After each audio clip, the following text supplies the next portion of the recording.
A new day in Tehran. Newspapers hailing the potential for progress in these latest negotiations between Iran and world powers over the country's nuclear program. On Iranian TV, mixed signals from Tehran's top nuclear negotiator over how far Iran will budge. We'll not allow enrichment to be suspended even for one day. I mean the enrichment itself, but the extent and level of enrichment is negotiable.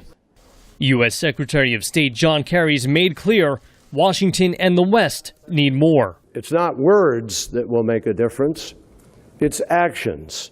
Despite hints of compromise from Iran, analysts like David Albright are skeptical. That's part of the problem now is we still don't know if they intend to negotiate something. I think it would really be helpful if Iran said yes to something that's being put on the table.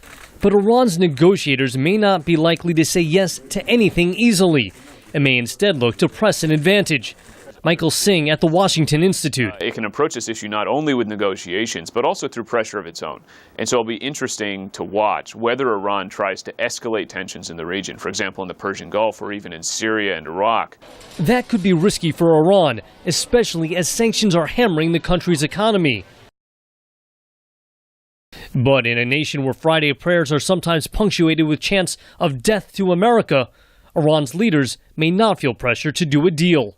Danielle Pletka at the American Enterprise Institute. If they're willing to do what it takes, that's great.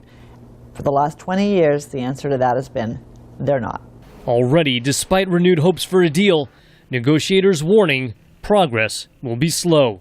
Jeff Seldin, VOA News.